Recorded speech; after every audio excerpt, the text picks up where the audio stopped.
ان الحمد للہ والصلاۃ والسلام علی رسول اللہ۔ ناظرین کرام، جب دو آدمیوں کا تعلق قائم ہوتا ہے تو یہ فطری امر ہے کہ ان میں کچھ ایسی باتیں رونما ہو جائیں جو ناگواری کا، تلخی کا یا کسی طرح بھی تکلیف و اذیت کا باعث ہو۔ تعلقات کی مضبوطی اس بات کی متقاضی ہے کہ ہم دل میں اپنے بھائی کے لیے وسعت قلبی رکھیں، اپنے غصے کو قابو میں رکھیں، باوجود قدرت رکھنے کے انتقام نہ لیں۔ قرآن میں رسول اللہ صلی اللہ علیہ وسلم کو یہ حکم دیا جا رہا ہے، خذ العفو وأمر بالعرف وأعرض عن الجاہلین، کہ نبی صلی اللہ علیہ وسلم عفو درگزر کا طریقہ اختیار کیجئے، نیکی کی تلقین کرتے رہیے اور جاہلوں سے مت الجھیے۔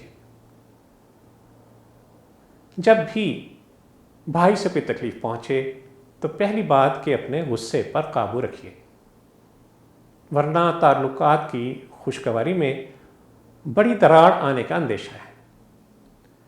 سورہ آل عمران میں مسلمانوں میں تقوی کی بڑی صفت کو اس طرح بیان فرمایا کہ وَالْكَاظِمِينَ الْغَيْظَ وَالْعَافِينَ عَنِ النَّاسِ، کہ جو غصے کو پی جاتے ہیں اور دوسروں کے قصور معاف کر دیتے ہیں۔ ناظرین کرام، اسلام ہمیں صبر کی تعلیم دیتا ہے اور یہ حکم دیتا ہے کہ بھائی کی ایذا کے باعث کہیں اس سے تعلق ختم کر کے کٹ کر بیٹھ نہ رہنا۔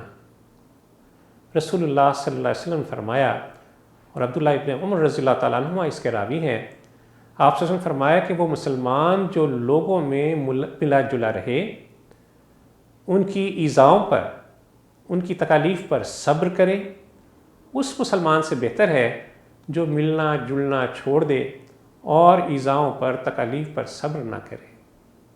آپ صلی اللہ علیہ وسلم نے ابوبکر صدیق رضی اللہ تعالیٰ عنہ کو مخاطب کر کے فرمایا کہ جس بندے پر ظلم کیا جائے اور وہ شخص صرف اللہ کی رضا کے لیے خاموش رہے تو اللہ عز و جل ایسے بندے کی زبردست مدد فرماتا ہے۔ ایک مرتبہ موسیٰ علیہ السلام نے اللہ عز و جل سے دریافت کیا، من اعز عبادک عندک، اے میرے رب، تیرے نزدیک تیرے بندوں میں تجھے سب سے بڑھ کر عزیز کون شخص ہے؟ اللہ عز و جل نے جواب میں فرمایا، من اذا قدر غفر، کہ وہ شخص جو انتقام لینے کی قدرت رکھتا ہو اور پھر معاف کر دے، وہ شخص میرے نزدیک سب سے بڑھ کر محبت کے قابل ہے۔ ناظرین کرام، جو شخص دنیا کی زندگی میں اپنے بھائیوں کی خطائیں معاف کرے گا، اللہ عز و جل قیامت کے دن ان کی خطاؤں کو معاف فرمائے گا۔ قرآن میں اللہ عز و جل کا یہ حکم ہے، وَلْيَعْفُوا وَلْيَصْفَحُوا أَلَا تُحِبُّونَ أَن يَغْفِرَ اللَّهُ لَكُمْ وَاللَّهُ غَفُورٌ رَحِيمٌ۔ اور چاہیے یہ کہ وہ عفو درگزر سے کام لیں۔ کیا تم اس سے پسند نہیں کرتے کہ اللہ عز و جل تمہیں بخش دے؟ اور اللہ تو بہت بخشنے والا، بڑا ہی رحم کرنے والا ہے۔ وصلی اللہ تعالی علی خیر خلقہ محمد وعلی آلہ وصحبہ وسلم۔